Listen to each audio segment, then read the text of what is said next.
আসসালামু আলাইকুম। তৃতীয় শ্রেণীর সুপ্রিয় শিক্ষার্থীবৃন্দ, আশা করছি তোমরা সকলে ভালো আছো। গত পর্ব পর্যন্ত আমি তোমাদের গণিত বইয়ের 94 নম্বর পৃষ্ঠা পর্যন্ত সমাধান দিয়েছি। ধারাবাহিকভাবে তোমাদেরকে সমাধান দিচ্ছি যাতে করে তোমরা সবগুলো ভিডিও আমার প্লেলিস্টে একাধারে পেয়ে যাও এবং তোমাদের বইয়ের যে কোনো পৃষ্ঠা নিয়ে তোমরা এখান থেকে সহজে সমাধান করে নিতে পারো, এদিক সেদিক যাতে তোমাদের ঘুরতে না হয়। চলো আমরা এখান থেকে দেখে নিই এর পরবর্তীতে আমরা কিভাবে ভগ্নাংশকে প্রকাশ করতে পারি।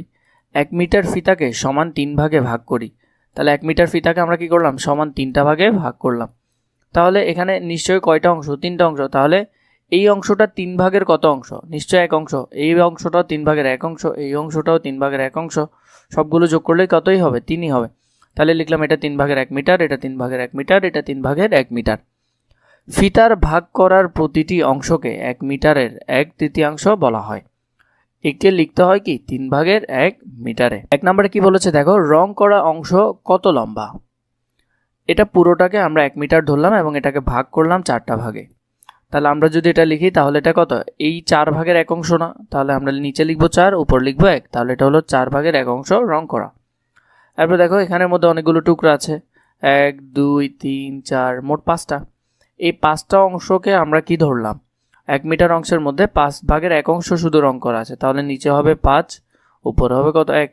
তাহলে এখানে ওরা আমাদেরকে বলেছে 3 ভাগের 1 অংশ কি করি? রং করি। তাহলে এখানে এইটাকে 3 ভাগ করা আছে, তাহলে এটা শুধু একটা অংশ আমরা কি করব? রং করব। তাহলে এদিকে একটা অংশ শুধু রং করলাম, তাহলে এটাও হলো কি 3 ভাগের 1 অংশ রং করি। এর পরবর্তীতে দেখো এখানের মধ্যে 3 ভাগের 3টা অংশই কি করা? রং করা। তাহলে এটা কত হবে? 1 মিটার হবে। এর পরবর্তীতে দেখো এখানে কি আছে, এখানে 2টি 3 ভাগের 1 আছে, কাজেই 1 মিটার সমান 3 টুকরার 2টিকে 1 মিটার 2/3 বলা হয়। তাহলে এখান থেকে আমরা আরেকটা তথ্য পেলাম, যদি কোনো একটা পুরোটার কি থাকে 3 ভাগের 2 অংশ ভরাট করা থাকে, তাহলে আমরা সেটাকে কি বলি? 2/3 বলি। তাহলে আমরা সেটাকে চাইলে এভাবে লিখতে পারি, নিচে 3, উপরের যত অংশ রং করা সেটা, তাহলে 3 ভাগের 2। এর পরবর্তীতে দেখো এখানে আছে 3 ভাগের 3 মিটার হচ্ছে 1 মিটারের সমতুল্য। অনেকটা আমি তোমাদেরকে যদি বুঝাই দিই, দেখো 3 ভাগের 3, তাহলে আমরা ওকে চাইলে কিভাবে লিখতে পারি? 3 ভাগ 3, তাই না? 3কে 3 দিয়ে যদি ভাগ করি, 3 একে 3, তাহলে নিচে কত? 0। তাহলে আমাদের উত্তর আসতেছে কত? 1। তাহলে এটাকে আমরা কি লিখি? 1 লিখি বা 1-এর সমতুল্য বলে মনে করি, কারণ 3 ভাগের 3। আবার আরেকটা যদি শিখে রাখো, 3কে 3 দিয়ে কাটলে 1 হবে। সবসময় মনে রাখবে গুণ ভাগ করে 1 হয় আর যোগ বিয়োগ করে 0 হয়। তোমরা ভাগ করে কখনো কি হবে না, তোমরা 0 এখানে লিখতে পারবে না, তোমাদেরকে লিখতে হবে কত? 1ই লিখতে হবে। এবার দেখো 3 নম্বরে রং করা অংশ কত লম্বা। রং করা অংশটা যদি আমরা এখান থেকে লিখি, তাহলে এটা 1টা 2টা 3টা 4টা 5টা, তাহলে এটা 5 ভাগের 1 অংশ রং করা, তাই না? 2 নম্বরে আছে কি 1 2 3 4, তাহলে এটা পুরোটাই রং করা, তাহলে এটা লিখতে পারো 1 মিটার ডিরেক্ট। এরপর দেখো এখানে বলেছে রং করি, 5 ভাগের 3 অংশ আমাদেরকে রং করতে বলছে, 1 অংশ 2 অংশ 3 অংশ, তাহলে এটা হলো 5 ভাগের 3 অংশ কি করলাম? রং করলাম। তোমরা তোমাদের মতো করে সুন্দর করে 3 অংশ রং করে নিও।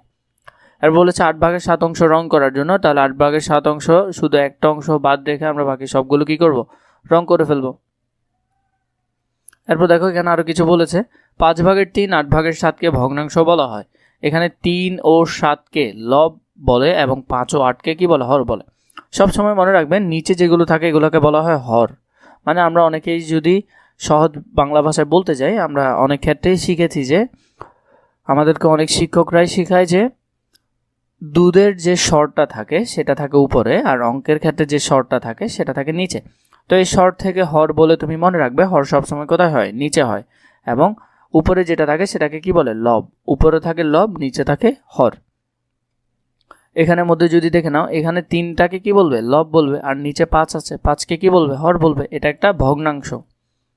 এরপর দেখো 5-এ কি বলেছে, লবকে ত্রিভুজ এবং হরকে কি করি? বৃত্ত করি।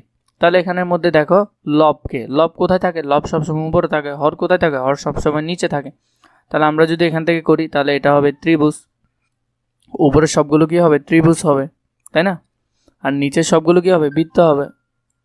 আর নিচের সবগুলো কি হবে? বৃত্ত হবে। 6 নম্বর বলেছে একটি ভগ্নাংশ লিখি যার হর 9 এবং লব কত?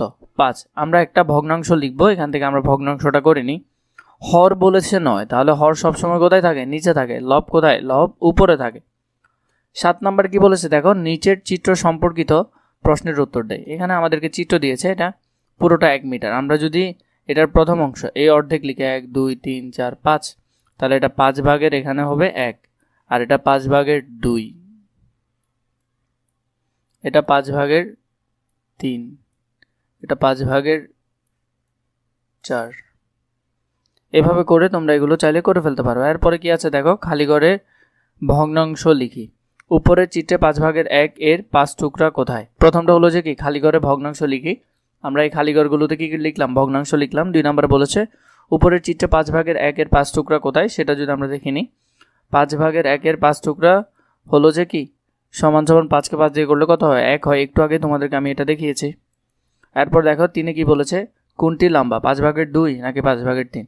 নিশ্চয়ই 5 ভাগের 3ই লম্বা হবে, কারণ 5 ভাগের 3 তো অনেকটা বেশি। তাহলে উত্তর হবে কি, 5 ভাগের 3 মিটার লম্বা। এর পরবর্তীতে দেখো 8 কি বলেছে, নিচের চিত্রে রং করা অংশের ভগ্নাংশ লিখি। তাহলে এখানে নিচের চিত্রে যে ভগ্নাংশ আছে সেগুলো আমরা লিখব। এখানে মধ্যে অর্ধেকে যদি লিখো, তাহলে এখানে মোট টুকরা আছে কয়টা? মোট টুকরা যতটা আছে, এখানে যত ভাগ রং করা আছে অত ভাগ লিখবো, এখানে মধ্যে অত ভাগ লিখবো। আমরা এভাবে করে চাইলে এগুলো করে ফেলতে পারি।